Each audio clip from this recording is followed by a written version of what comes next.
The Late Show starring Joan Rivers. Joan's guests tonight are the First Lady of the United States, Nancy Reagan, television legend Lucille Ball, and Knots Landing's Michele Lee.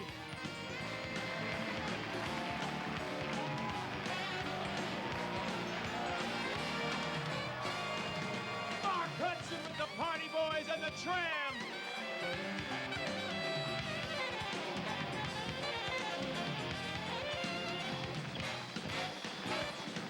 And now, ladies and gentlemen, Miss Joan Rivers!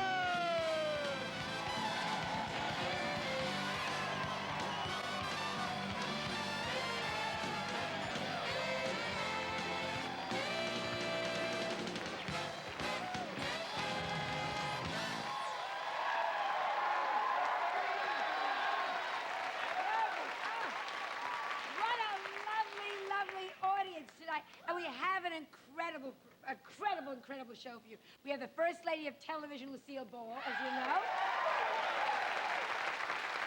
The First Lady of Knots Landing, Michele Lee. And the First Lady of the United States, Nancy Reagan. Unbelievable.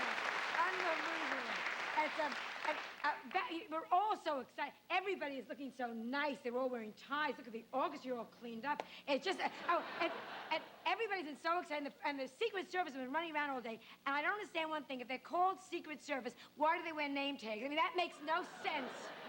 And I have been saying to my husband, because to interview the First Lady, for me, is unbelievable. It's something I've never done before. I mean, I feel like Vanna White having to turn over 2 letters at a time. It's just, you know, so nervous.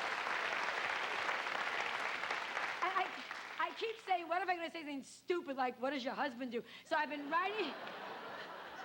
But you're nervous.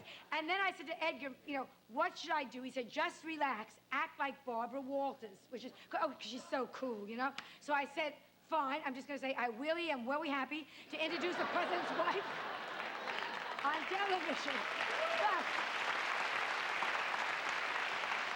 seriously, what I want to say is, and it sounds so stupid and so corny, and I don't mean it to be, but I wish my parents were alive tonight, because this is really what America's all about, that an immigrant's daughter can have her own talk show and end up being privileged enough to have the President of the United States' wife on it. So please stay tuned for a very special night.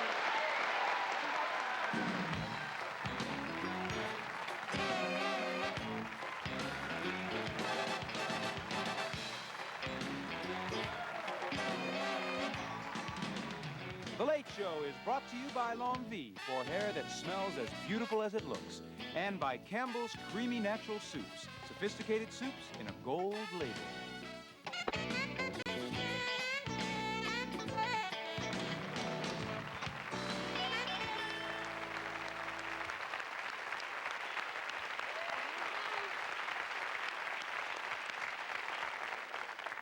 I was sitting today at my desk trying to write an introduction for Nancy Reagan, and someone brought me in a clip that shows a gentleman who is a lot smarter than I am, a lot more famous than I am, making much more difference in the world, what he's going to end up doing than I have ever done. He's so much more eloquent, so I thought, let him introduce her rather than I. Please watch the clip. Let me take a moment here and salute a special person who has turned the fight against drug abuse into a national crusade. She started long before the polls began to register our citizens' concern about drugs. She mobilized the American people, and I'm mighty proud of her.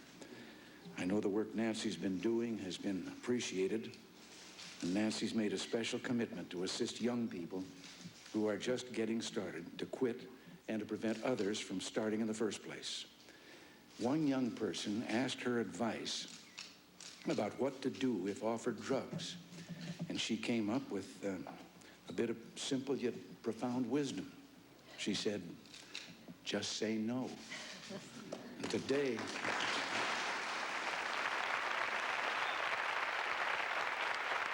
Ladies and gentlemen, the First Lady of the United States, Mrs. Ronald Reagan.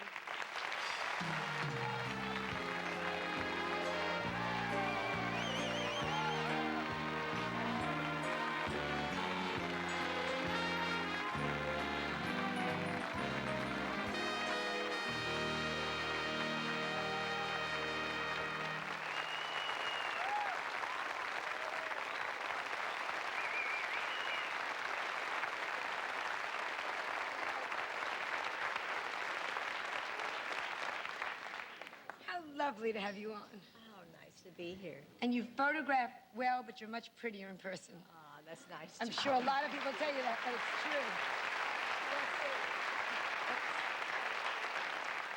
I'm wearing my little Just Say No saw, pin. And I saw other people with the, Yeah. with the Just Say No buttons. That's just wonderful. Thank you. That's...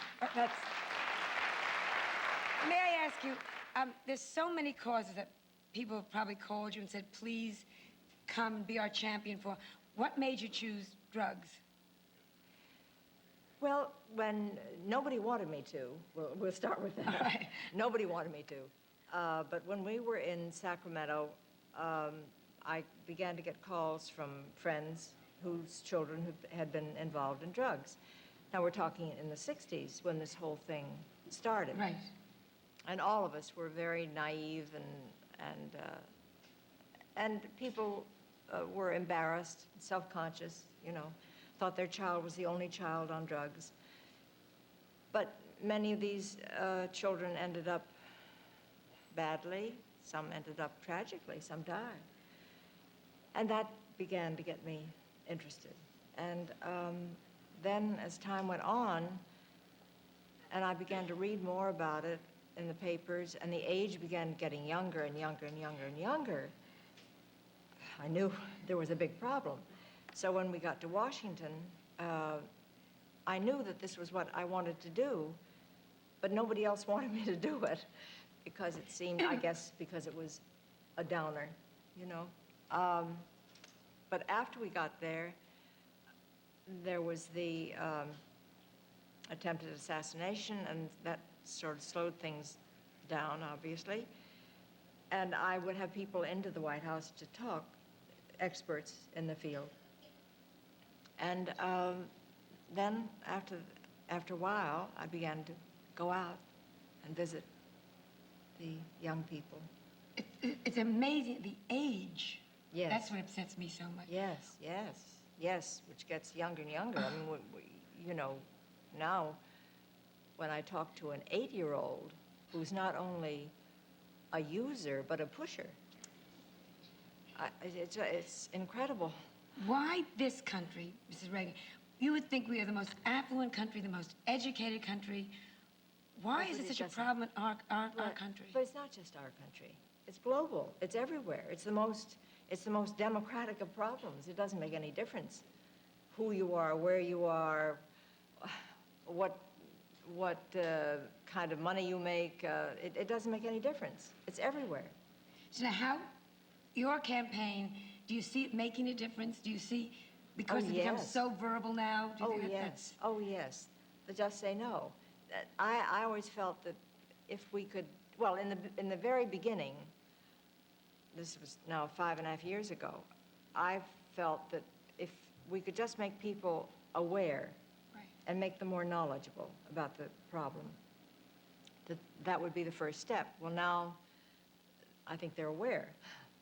So now the next step, it seems to me, is to make people be willing to take a stand and be intolerant and say, I will not put up with this anywhere, anytime, any place, from anyone. Do you think some states have, every once in a while, a law comes up to legalize marijuana? Oh, Which is just, I think, horrendous. I don't want to lead you, but I think No. it's the most horrendous thing. You No, know, but interestingly enough, when I go to the rehabilitation places to see the young people, I always ask them a lot of questions because that's the best way to learn. And I thought, well, I'd ask them how they felt about it. And I thought I'd get a mixed answer. I got a yell. No, no, under no circumstances, no. And it's happened every single place I've gone.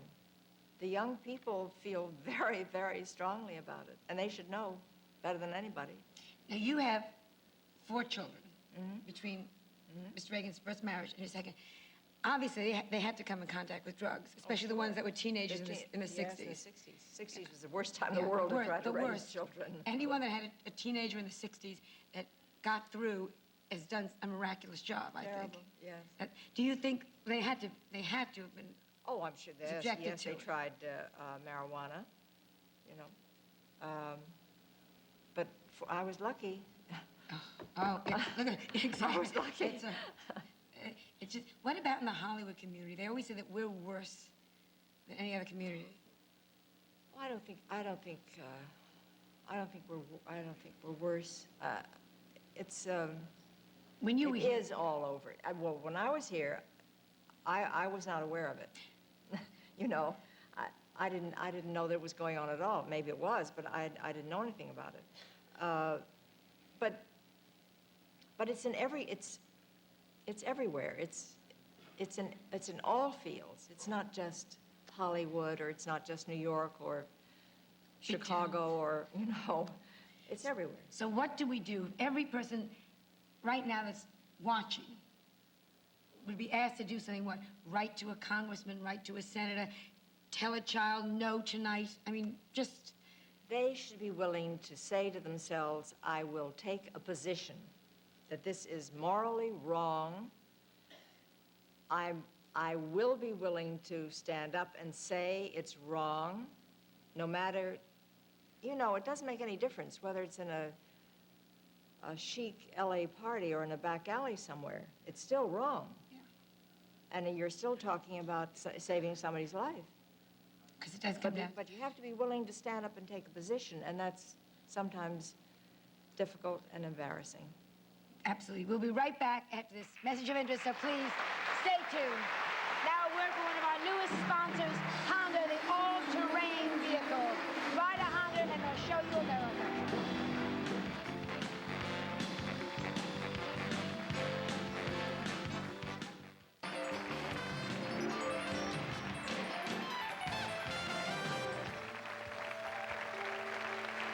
We are back. Speaking with Mrs. Reagan, backstage, they brought you in a hurry, and you dressed very quickly, and you were very professional. You came here, and you're leaving us to go on to a dinner. Your life is so busy, so worked out, like, you know, minutes. Yes. How do you relax? It's hard. All right. It's hard. Once in a while, you get to the ranch, but you know, you don't really, I keep saying to my husband, you don't really have a vacation, you have a change of scenery. But That's really all. Because there's no such thing as, you can't just say, I let's mean, the just world stay doesn't home. stop turning. Right, You're always, every time I see you, always at some function, constantly being charming and being, whether they have a toothache or a hope so. headache. Oh, I hope so too. Who of you, this is just a silly question, but I've seen you, I saw you last, you didn't see me, but I saw you. You looked wonderful, by the way, at the royal wedding. Thank you looked, when you came out of the limousine, you looked just fabulous. And that night you went to the party, they Yeah. gave at Claridge's, and you were dancing. You've danced with all the greats, the leaders in the world now. Who's the best dancer? Oh, Just. my husband.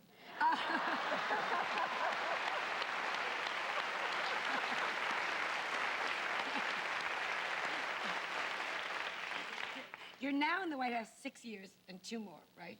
And do you think there's a possibility of a third term, or you just say, we're going to try to Not change the law? unless they do something Yes, about I know. the Constitution. But if they don't, because you're so popular, you know, if you ran again, you could win. I mean, there's no question about that. The country loves the really? two of you. Oh, yes. But do you ever think, what are we going to do in 2 No. more years? No. Oh, well, no, because we could never just sit in a rocking chair. No, we'll be busy. Oh, I know Very that, busy. but how? Writing memoirs or Yeah, I'm going to write a book, and I'm sure my husband will. He should. historically, yes. for history's purposes. And he'll be busy politically, Do you keep a diary? and I will be busy with the drug program. Oh, yes, I hope. Let's hope there's no drug program to worry about. Yes, Wouldn't that be well, wonderful? It'll take a while. I know it would, but do you keep a diary? I kept a diary in the White House. I have kept a diary there. My father told me that I should keep a diary when we went to Sacramento, and I didn't, and I've always regretted it. I thought I'll remember, and you don't remember. No, people have to keep saying, don't you remember? And go, oh, yes, yes, yes, yes, yes. Yeah, but you just don't remember.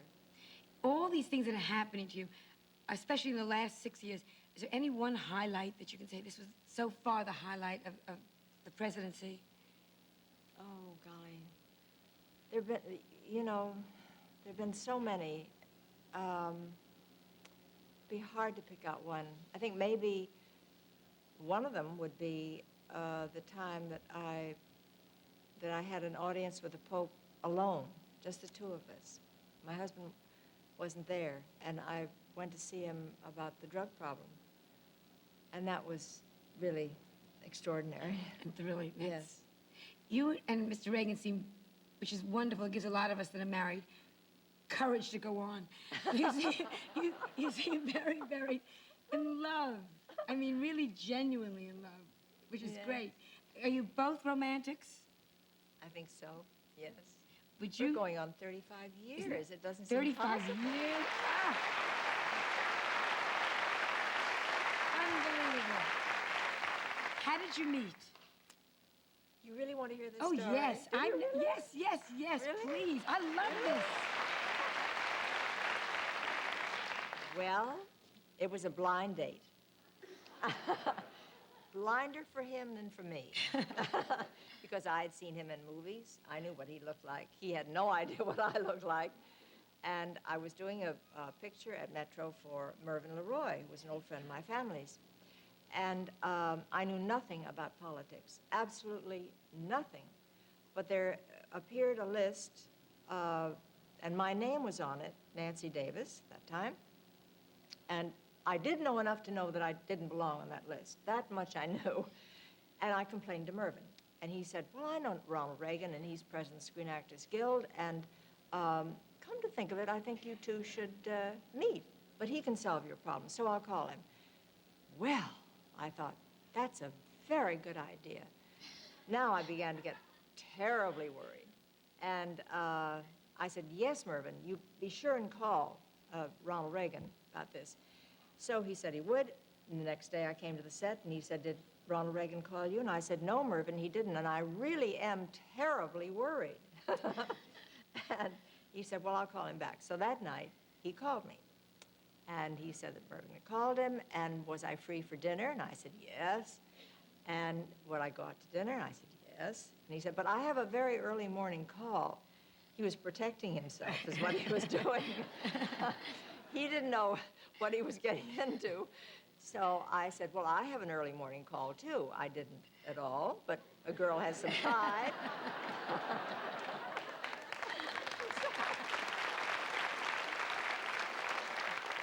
We went out to dinner, and we went to, I can remember everything about it. I can remember what I had on. What did you have on? I had on a black dress with a white collar. And we went to LaRue's restaurant, which is no longer here, of course. And we had dinner, and then after dinner, he said, well, being as you've never seen Sophie Tucker, who was appearing at Ciro's at the time, how about if we just went for the first show? And I said, well, maybe just for the first show, because I do have that early morning call. You know? And he said, oh, yes, just for the first show. So we went for the first show. Well, we ended up staying for the second show, and I think we got home about 2 o'clock. And by that time, I think each of us realized that neither one of us had an early morning call. That's wonderful. Ah. But the romance has continued. I read, was it your 25th anniversary or your 30th, where he repeated exactly the way he had proposed to you. See, that's so romantic. Well, the 25th, he gave me a canoe at the ranch called the True Love. Oh, see. And but that goes back to, and this really dates me, I know, and people will laugh, I'm sure. But when I was growing up, I always thought that when somebody asked you to marry them, that they took you out in now you'll laugh, I know, but they took you out in a canoe. And you sat there and you trailed your hand in the water. And he asked you to marry it. Meanwhile, playing a... And so I always used to tease him that he never did that to me. And so for our 25th wedding anniversary, we were at the ranch, and all of a sudden, down the hill comes this canoe with the true love, and he took me out in it, and he said, the only thing is, I don't have... Ukulele. And I said, it's all right, you can hum. It's okay. Isn't it? It's just great, because the two of you are best friends also. Yes. When he went into politics, because you married a man who is an actor, and you thought you'd be an actor's wife, Yes. right? Which would be a wonderful life. When he came to you and said, I really want to get active in politics, did you stop for a second, think, what is this going to do to our family and our children? And... Well, you know, when we first married, they came to him. He was a Democrat at that time. And the Democrats came to him and asked him to run for Congress. And he said no, that he thought he should go on and campaign for whoever he thought would be the best man. Then the Republicans asked him to run for the Senate, as I remember. Then they asked him to run for something else. And finally, it came the governorship. And when '64 happened, I just knew that there were going to be people coming up that hill and saying, will you run?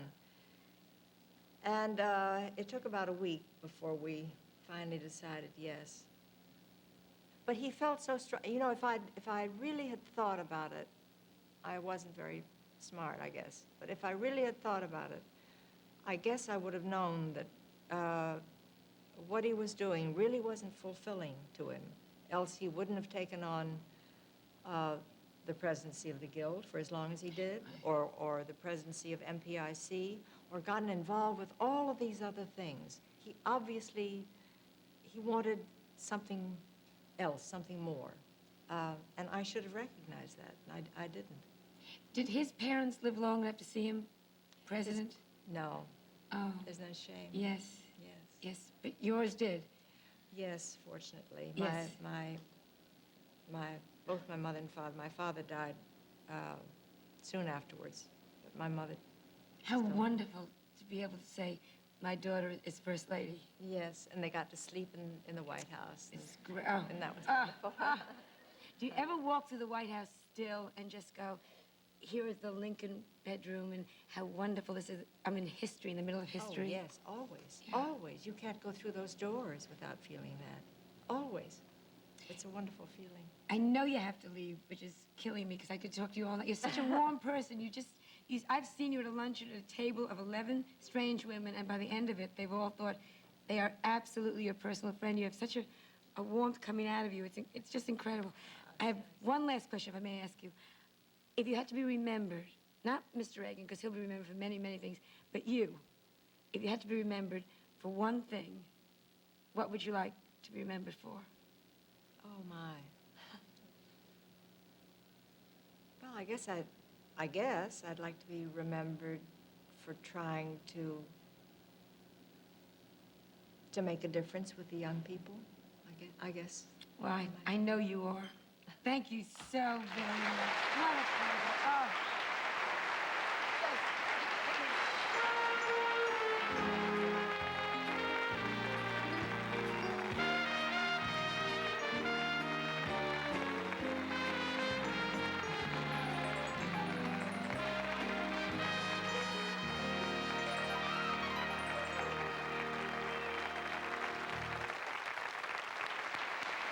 We'll be right back after this commercial message with Lucille Ball and Michele Lee, so stay tuned.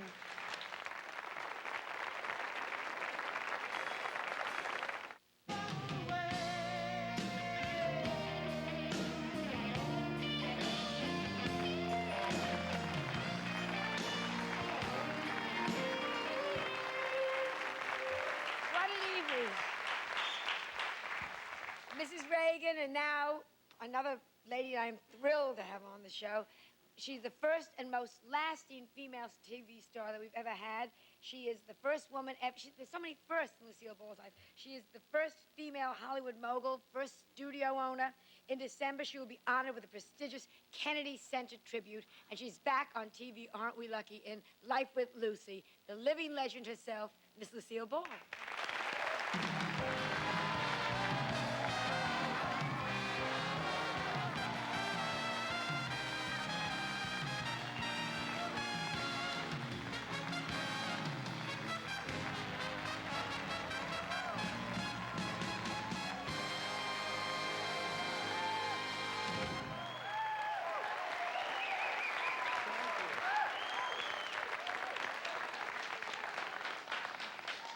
Well, how nice. Oh, how nice I love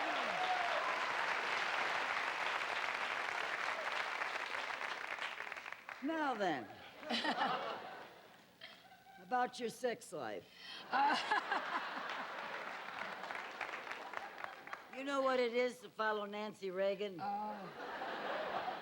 No one could do it but you. No one can do it. I got my little button. Good. And I almost told him I wouldn't come on. Oh. Well, it says just say no. You can get anything. Just say no. Do you know how many people are going to wear these? Well, she was so beautiful. By she, I mean the president's wife, little Nancy. She is so beautiful and so eloquent. And she's doing so much good. I was so proud just to listen to her.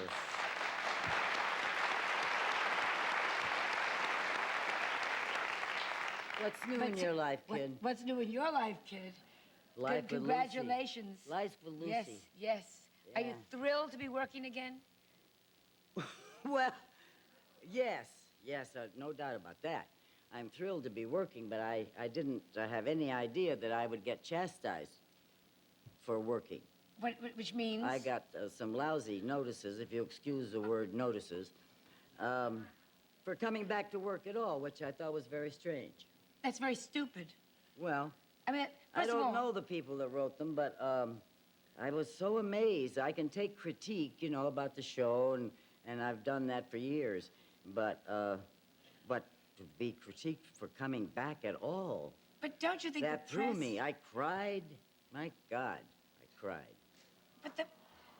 Oh. No. But don't you I think did, the though. press in this country has overstepped? It's becoming like the English press now. They knocked our show... Let's not even suggest that. I mean, my show was God knocked forbid. before we went on the air. Someone at the New York Times doesn't like us, pick a finger, and they won't call the show the Joan Rivers Show. They call it the Late Show.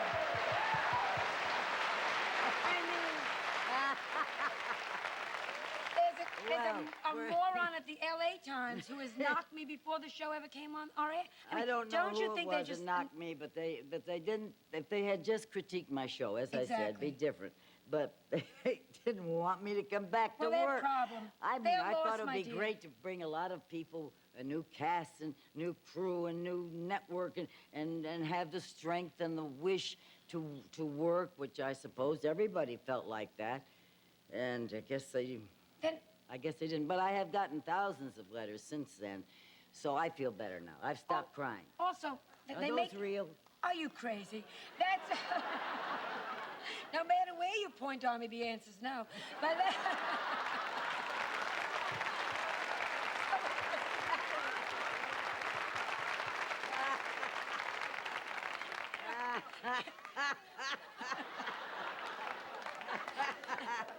I needed that laugh. were you worried when you went back to work? Because you took a few years off. Yeah. Yeah.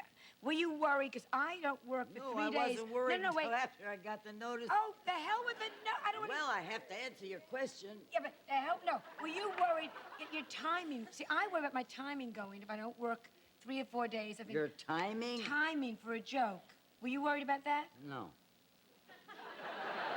Are you ever worried? Do you ever wake up in the morning and think, maybe I've lost it? No. Oh, do you know how lucky you are? No, I really don't. I I don't even think about what I'm going to do that day till I get there, and then I go ahead and do it. But I don't, unless it's a dance step or some dance routine or song routine that I'm not very good at anyway, and I don't have much time. You know, with a television show, you work so fast. But otherwise, I don't worry about it. I can't imagine you worrying about timing with a joke. The only thing I worry about you is that I miss a few words here and there. You talk so fast. Yeah. We'll be right back with Lucille Ball after the special news. Okay? Okay.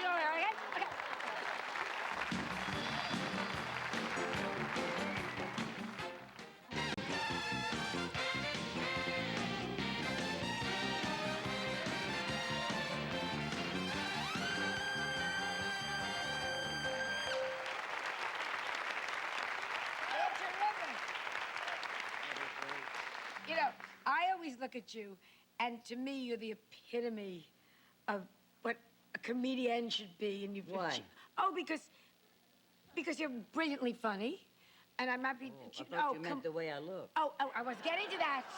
Oh. Great body, incredible legs, a lot of sex appeal, still going there. No. You know, but you're strong.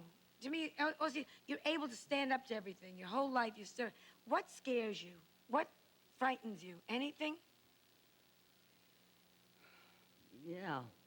I've just recently been very frightened. I just told you about it. But I didn't know that I could be that frightened and hurt. Before that, anything that happened to my children frightened me. Yeah. And our divorce years ago frightened me. But for the last 25 years that I've been with Gary, I must say I have been not frightened at all. Until this happened with the reviews, I must say that I have been free of fright. I have been free to enjoy. I've had someone to lean on and love and laugh with.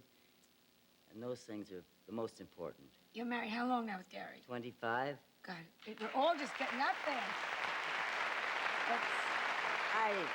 I think I've been married most of my life. Yeah. Oh, I I feel was that. 19 years with Desi and 25 with Gary. It's a long time. Yeah, it's great. Now, did Gary raise the kids more than Desi? He's been with them longer. Yeah. Well, they grew up and left home at 18, 19.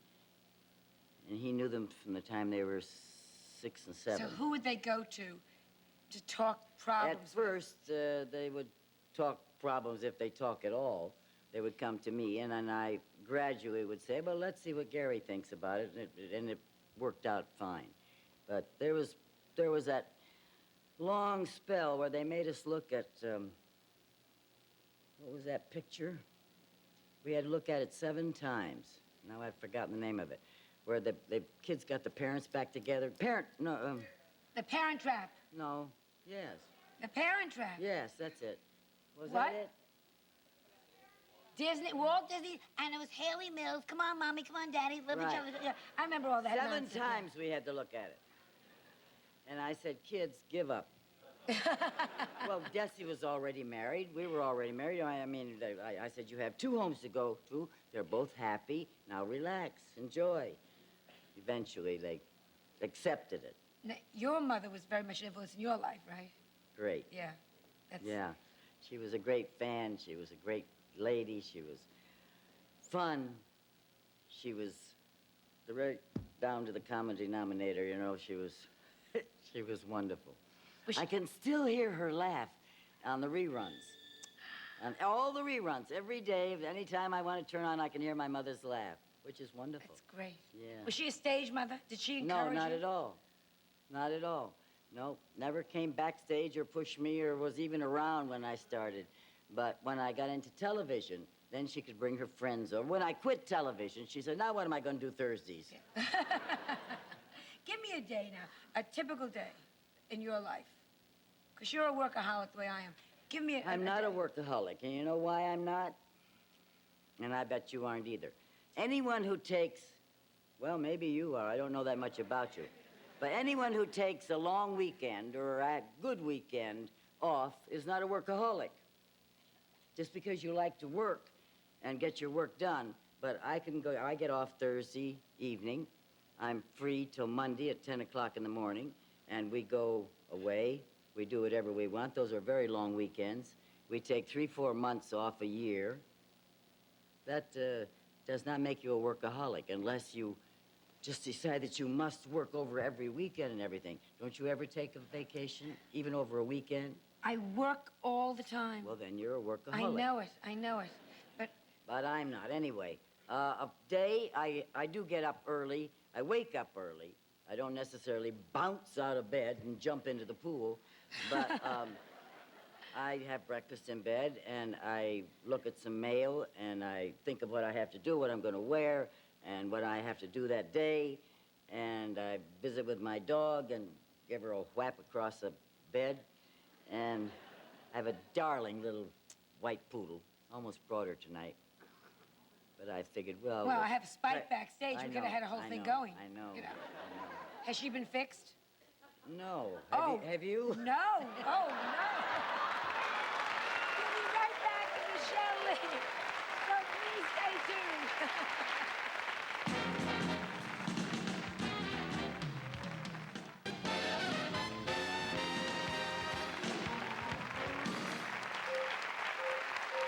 My next guest is known for her weekly role in CBS's Knots Landing. She is also one of the celebrities that's been a super spokeswoman against drugs. She now is directing the Entertainment Industry She is now directs the Entertainment Industry Council for a Drug-Free Society. She's also a very funny lady, Miss Michele Lee.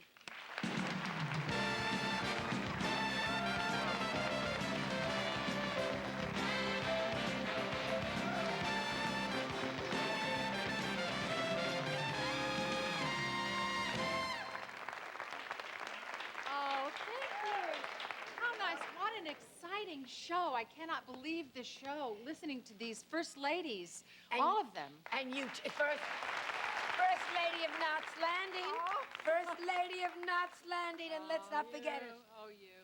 I really am so excited to be here tonight for so many reasons, and of course you just mentioned one, because if I might say, as I'm leaving here tonight, we're presenting the EIC the second annual Nancy Reagan Award to Grant Tinker for his anti-drug efforts through NBC when he was chairman of the board. The first Nancy Reagan Award went to Nancy Reagan. Yes, makes sense.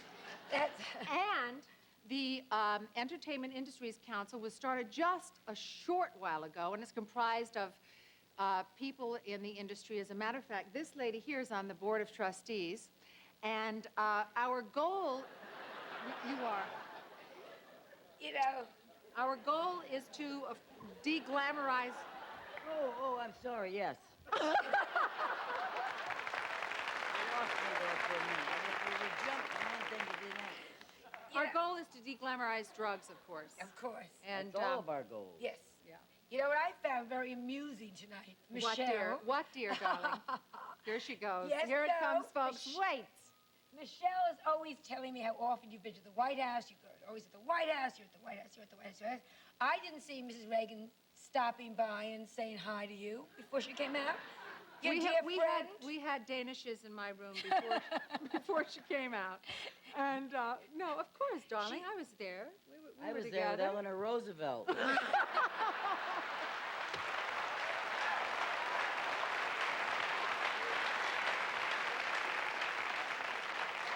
Going to the White House. I am going back to the White House. Have you been back to the White House since I've seen you, dear? I don't have to go flying cross country for a free hors d'oeuvre. I don't see Mrs. Reagan sitting on Knox Landing.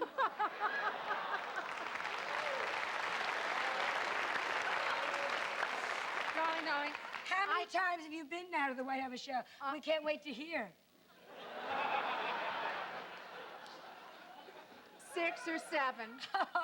6 or 7 times, or 8, I don't know. I can't really remember. You get blasé about it after a while, you know? No, seriously, you never get blasé. You're always in awe of the White House. Amy Carter. Of Amy.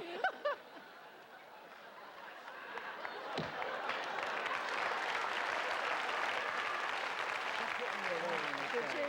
Got a hold of me. She wouldn't let go. Anyway, I thought... Is your water or mine? No, it's yours. She wouldn't let go of you. Amy Carter. She wouldn't let go of me. I didn't have her. I brought something. What'd you bring? I brought something because I thought everybody might like to see. You know, sometimes when you go to exciting places, you kind of take things home with you. Do you take from the White House? Yes, of course, darling. Yeah, I don't blame you. I don't blame you. So I just thought maybe they would like to see What'd a you couple bring? of things from the White House. Well, first of all, I almost didn't go to the White House when I read this respond card that came out of the invitation the first time I got it, because it says, please respond to the Social Secretary, the White House, at your earliest convenience, giving date of birth and Social Security number. That's why I don't go back. That's it. I mean, you know, how am I going to say 1952? Did you lie? Okay. 1952, honey. What's to lie? Anyway, what is so funny? Now, when we go to parties and when we go to Don't functions... you count summers?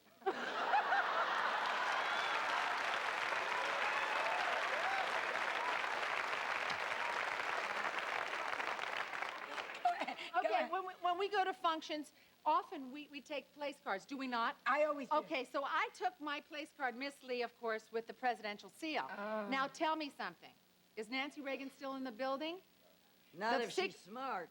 The Secret Service people are gone? I stole Nancy Reagan's place card. I did. You see it? Yeah, from there. Right from the dinner table. Oh. Okay? All right. I don't blame you. I mean, isn't it exciting? I mean, I mean, you have to do that. Did they She wasn't frisk looking. you tonight? Did I they? insisted All they over. frisk me.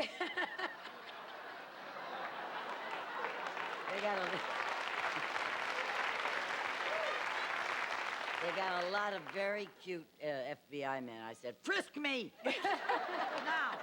I'm just a girl who can't say no. Get it? Anyway, all right. Keep All going. right. How much time do we have? It Are we doesn't on- matter. It doesn't matter. Okay, now, when you eat dinner at the White House, there are place cards. A menu. A menu. Believe it or not, there's a menu sitting before everybody. I stole the menu. Okay? Oh, what from did the you White House. have? What did you Doesn't have? everybody have that at home? Kasha Vanishkas and Oh, brisket. come on, you're not No. going to read that Okay, whole what we damn had menu, was, are you? we want to know what we had. What did you have? Supreme of poached salmon, dill sauce, and sesame seed twists. Fish sticks. Sesame seed twist.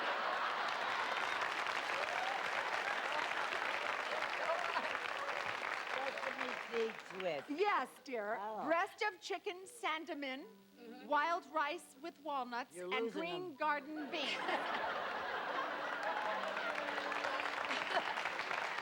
We'll be right back.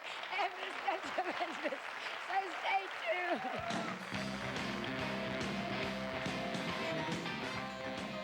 The Late Show has been brought to you by Soft Scrub, the liquid cleanser that cleans powerfully without harsh scratching. And by Colgate Tartar Control, the toothpaste that reduces tartar buildup for cleaner and smoother teeth. Now, what is that? That's something else you stole. You know how you always steal towels and ashtrays? Well, I looked all over the White House for ashtrays with the White House on it. There weren't any. So I went to the bathroom. And I found this, and I would like to present both of you a gift from the bathroom of the White House. A paper towel with the presidential seal. Give it to Lucy. Here, Lucy. You're welcome. And now that you've been on our show, you're going to want something from us here. Take this. Or would you rather steal us? Why not just leave it? You can steal it.